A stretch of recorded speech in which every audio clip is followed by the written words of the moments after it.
رات کا سناٹا ہے، مدینہ کی گلیاں خاموش ہیں، لیکن ایک آدمی اندھیرے میں تنہا چل رہا ہے۔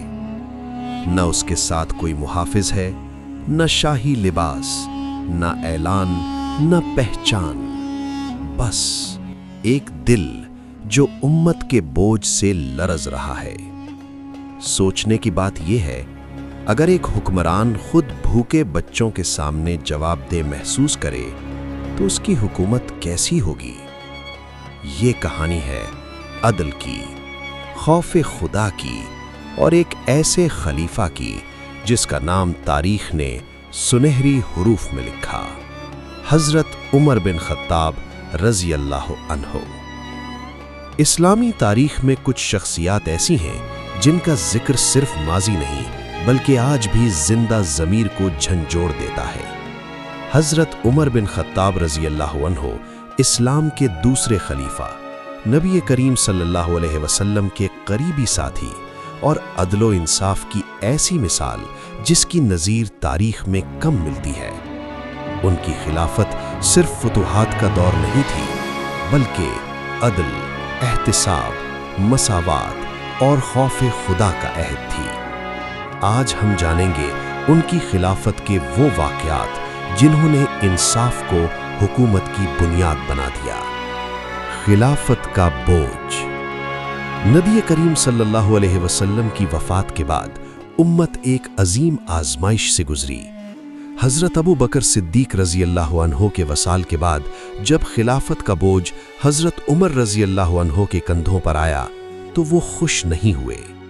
روایت آتی ہے، انہوں نے روتے ہوئے فرمایا، میں کمزور ہوں جب تک اللہ مجھے مضبوط نہ کرے، میں سخت ہوں جب تک اللہ مجھے نرم نہ کر دے۔ یہ الفاظ کسی فاتح کے نہیں بلکہ ایک جواب دہ بندے کے تھے۔ رات کا گشت۔ حضرت عمر رضی اللہ عنہ اکثر راتوں کو مدینہ کی گلیوں میں نکل جاتے، نہ سپاہ، نہ پہرا، نہ اعلان، صرف یہ دیکھنے کے لیے کہ کوئی بھوکا تو نہیں، کوئی مظلوم تو نہیں۔ ایک رات ایک خیمے سے بچوں کے رونے کی آواز آئی۔ اندر گئے تو دیکھا ایک عورت ہانڈی میں پانی ابال رہی ہے اور بچے بھوک سے بلک رہے ہیں۔ پوچھا، کیا پکا رہی ہو؟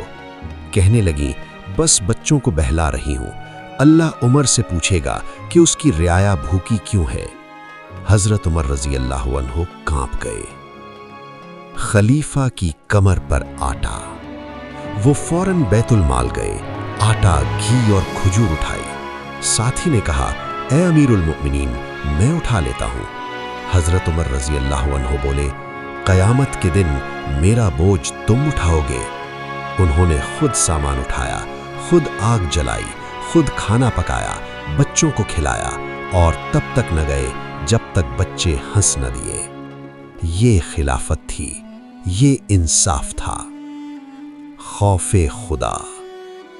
حضرت عمر رضی اللہ عنہ فرمایا کرتے تھے کہ اگر فرات کے کنارے ایک کتا بھی بھوکا مر گیا تو مجھے ڈر ہے کہ اللہ عمر سے پوچھے گا۔